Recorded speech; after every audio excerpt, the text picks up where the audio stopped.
Hey guys, how you doing? It's your girl Motsi and welcome back to my YouTube channel. If this is your first time watching any of my videos, I'd like to say thank you so much for watching my YouTube video. And if you're coming back to my channel, welcome back. In order for you to keep up with my posts, please keep pressing the notification bell so that anytime I post something, you'd be notified. Please can you also press on the subscribe button so that you're subscribed to my YouTube channel, and as such, you can join the family.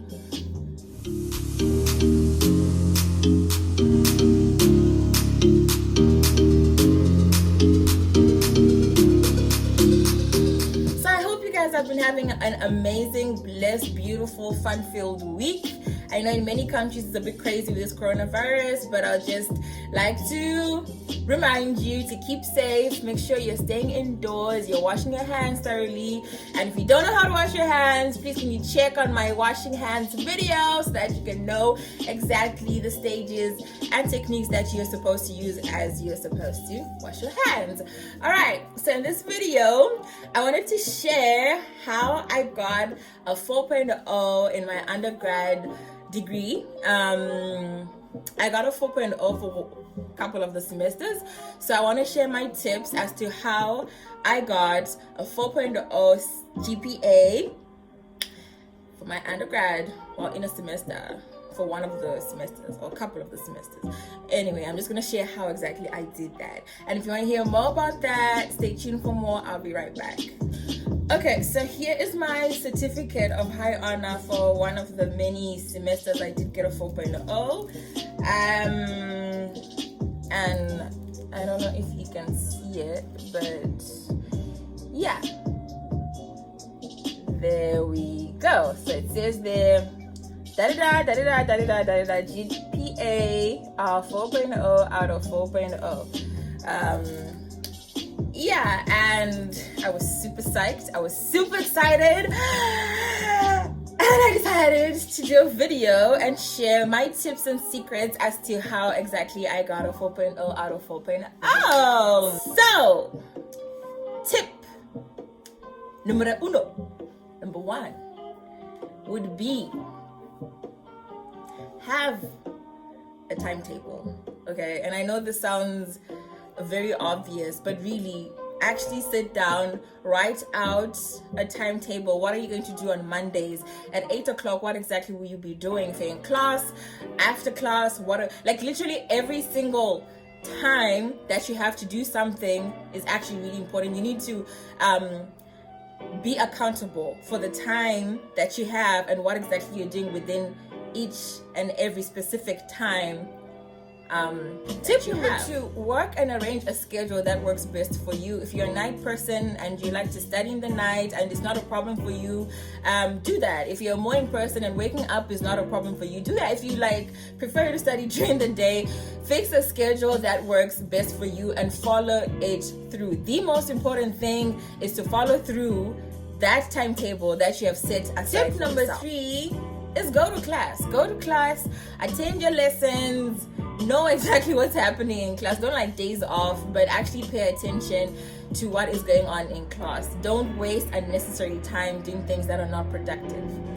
My tip number 4 is go through your class notes every single day. Let's say you have 2 courses or 3 courses within that particular day. On Mondays, you're doing course A and course B. When you get home, just go through the notes and what you actually did in class. Okay? Tip number 5 is to ensure that you're not overworking and overloading yourself. All work or no play makes you really cranky and grumpy and not too pleasant to be around.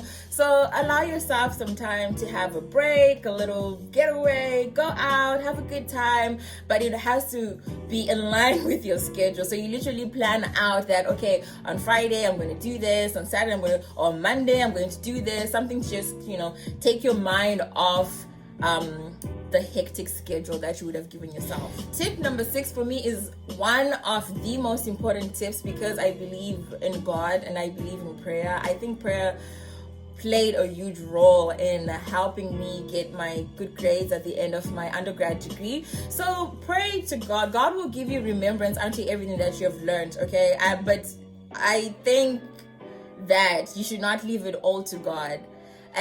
do your part, as in study, do the workload. However, also pray to God so that He gives you remembrance unto everything that you learned. And tip number 7 is you're supposed to know your timetable way ahead of time. Start preparing for your examinations before it's even time for exams. So actually sit down and look at your timetable that they have. When are exams going to start? 2 weeks, 3 weeks before. You've already been reading. It's not like you're starting afresh. You've already been reading throughout the semester. Now it's time for you to start revising. And you know that on this particular date, I'm going to be writing this. So if you want to start with the more complicated course that needs a lot of work more than other courses, focus on that in the beginning, and as you go gradually you get onto the other courses that you've been doing, and by the time exams come, you're not like overnight load reading and throughout the week, well, not the weeks, but like just hours before the exam you're trying to remember everything and cram everything. I don't think that, okay, it works for other people, but that doesn't work for me, and that's not how I got 4.0. So if you want to get a 4.0, just make sure you're ahead of that schedule, you're ahead of those exams. Tip number 8 is you can use YouTube videos for courses and content that you don't absolutely understand, or it's a bit difficult for you to understand. Like for me, economics was a bit tricky for me. I never did it ever, so it was the first time for me to do ecos, but everybody had to do ecos for undergrad. So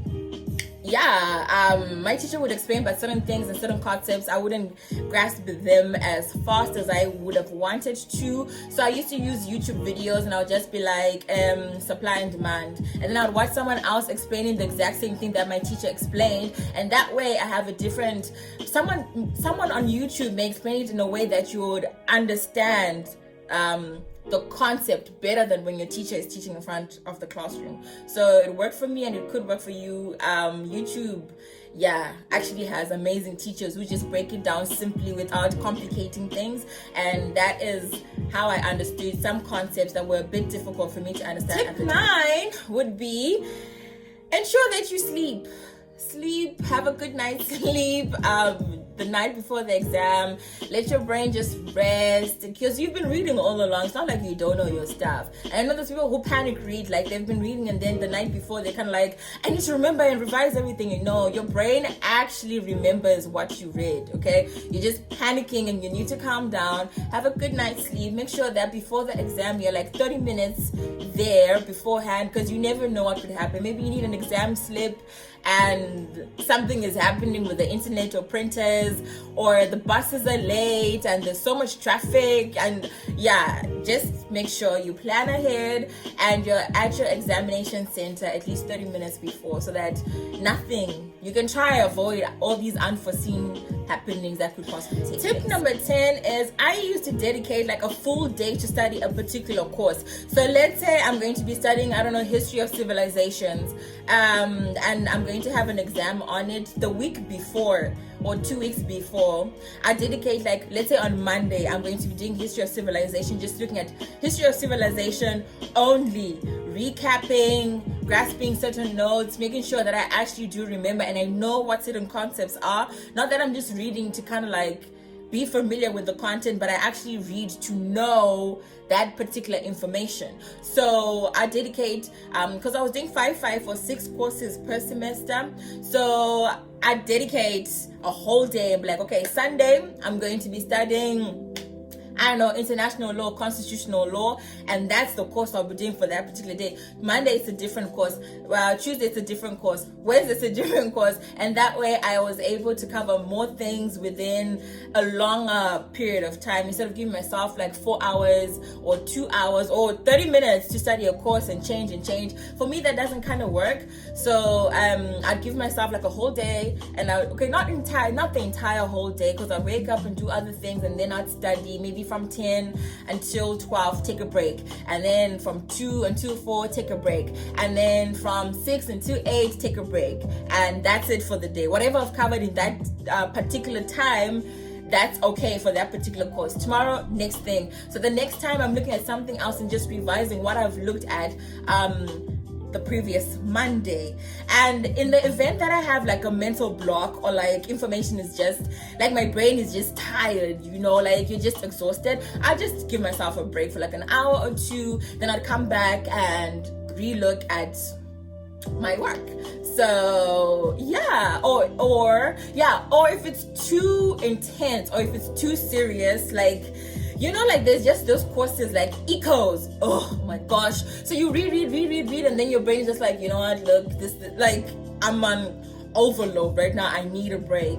So I just switch to another course, and then I'm like, okay, economics, I'll take it at another time or on another date. Like if I was supposed to do history of civilization tomorrow and ecos today, I'll then switch and be like, okay, let me just do history of civilization, and then I'll do ecos tomorrow. And it actually works because my brain is kind of like refreshed and renewed. I've slept and I've had like coffee in the morning and etc. By the time I'm looking at the ecos book, my brain's like, okay, I remember this.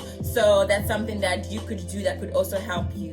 And don't like overly pressurize your brain with so much. If you feel like I'm tired, but not just I'm tired, you've read one page and I'm tired. No, like you've really done a lot of work and you feel like you've pushed enough and you're tired, but it's not in time or in line with your timetable, just switch courses, because maybe your brain is just really tired of reading that particular thing and needs something new and different, and voila, you can do that. And tip number 11 is focus is very important.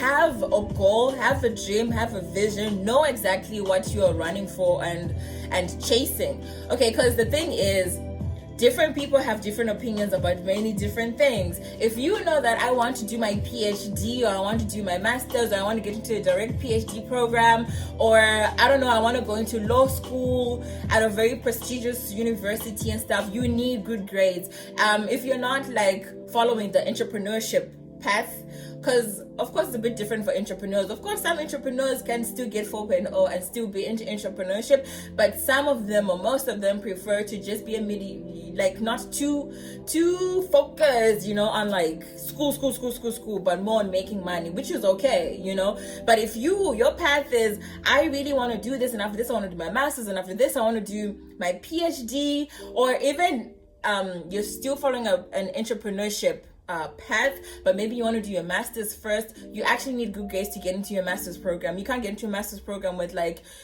mediocre grades. And if you want to get into a really good school, you also need good grades, because sometimes just being in a good school gives you better connections and a better networking opportunity, and who knows where that could lead you with your business plan and stuff. So I just like advise to know your dream, to know your goal, and to know your focus before you get into it, and just know it's like not a competition between anyone. This is between you and your life dream and your life goal. So whatever it is that you do decide to do in the end, make sure that it's in line with where you want to go in the future, where you want to see yourself in the future. If you want to be a university professor, you actually need good grades to get into the PhD program. Or if you want to get into like direct PhD programs straight from undergrad into PhD, you still need good grades. So just know exactly what is my race, where am I going to, what am I running for, what's the plan with my life, and also, even if you don't want to like get into entrepreneurship and you want a job, still good grades are good for your CV. So just know exactly what you're running for, what your plan is with your life, where you are aiming to go, and from there you're able to like be self-inspired and self-driven to get to achieve that particular goal that you want to achieve. So people's dreams are different, but if you really see certain things flourishing and coming out of your academics, then focus on that, because it's an opportunity that you don't want to waste and look back and be like, oh, I should have just worked hard, or I should have taken school more seriously, etc.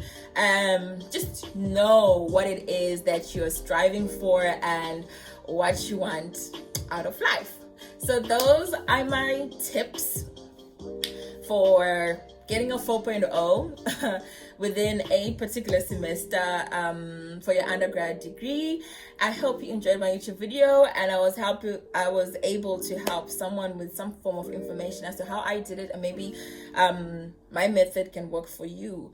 Let me know what you think in the comment sections down below. Remember to like, subscribe, and comment. Thank you so much for watching my YouTube video, and I'll see you in my next video.